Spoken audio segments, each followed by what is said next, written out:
RS Praveen Kumar పై చేసిన వ్యాఖ్యలపై నిరసనగా జగిత్యాల జిల్లా కొడిమ్యాల మండల కేంద్రంలోని అంబేద్కర్ చౌరస్తా వద్ద దళిత సంఘాల ఆధ్వర్యంలో నిరసన చేపట్టారు. ఈ సందర్భంగా స్వేరోస్ జిల్లా కార్యదర్శి గుడికందుల మహేష్ మాట్లాడుతూ ప్రవీణ్ కుమార్ పేద విద్యార్థుల కోసం చేస్తున్న త్యాగం కొనియాడదగినదని పేర్కొన్నారు. అన్ని కులాల పేద విద్యార్థుల కోసం ఆయనకున్న పదవిని కూడా వదులుకొని గురుకులాల విద్యార్థుల కోసం చేస్తున్న త్యాగం వెలకట్టలేనిదని అభివర్ణించారు. కానీ కొందరు పనిగట్టుకొని కావాలని ఆయనపై బురద చల్లుతున్నారని మండిపడ్డారు. డాక్టర్ ఆర్ఎస్ ప్రవీణ్ కుమార్ పై అనుచిత వ్యాఖ్యలు చేస్తే ఊరుకోబోమని దళిత సంఘాలు హెచ్చరించాయి. ఈ కార్యక్రమంలో స్వేరోస్ మండల నాయకులు తైదల రఘు, అజయ్, అక్షయ్, రాము, రవీందర్ తదితరులు పాల్గొన్నారు.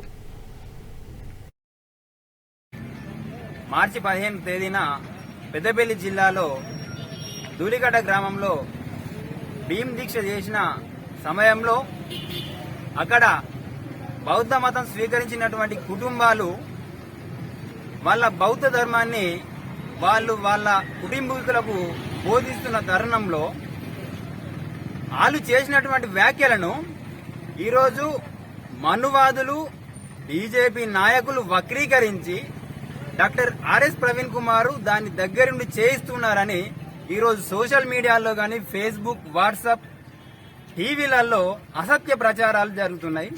దీన్ని మేము పూర్తిగా ఖండిస్తున్నాం. స్వేరోస్ తరఫున మరియు బాబాసాహెబ్ అంబేద్కర్ ఆలోచన విధానం ఏ వ్యక్తి తరఫున కానీ అంబేద్కర్ సంఘాల తరఫున మేము దీన్ని ఖండిస్తా ఉన్నాం.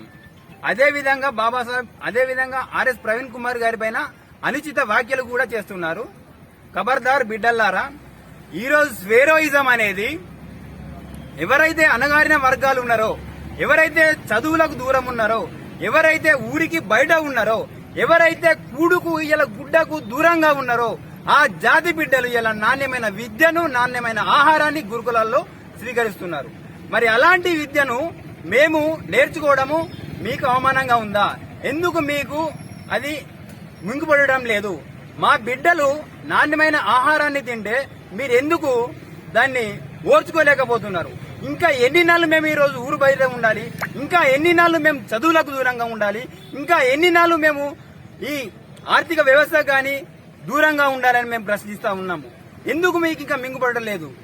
ఇలా బీజేపీ అయితేనేమి, లేకపోతే మనువాదులు అయితేనేముంది, దీన్ని వక్రీకరించి ఈ విధంగా చేయడం సబబు కాదు. ఆ రోజు ప్రవీణ్ కుమార్ గారు కూడా దానికి రిప్లై ఇచ్చినారు. ఇది చేసింది నేనే కాదు, ఎవరైతే బౌద్ధ మతం స్వీకరించారో వాళ్ళ కుటుంబాలే ఈ రోజు ఈ విధంగా చేసినాయని సార్ ఆ రోజు చెప్పిర్రు. అయినప్పటికీ కూడా మీరు దాన్ని మీరు ఎందుకు దాన్ని స్వీకరిస్తలేదో మాకు అర్థం కాలేదు.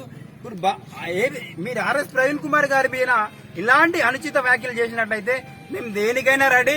వీళ్ళ అంబేద్కర్ వారసులు కాదు, ఇలా బీసీ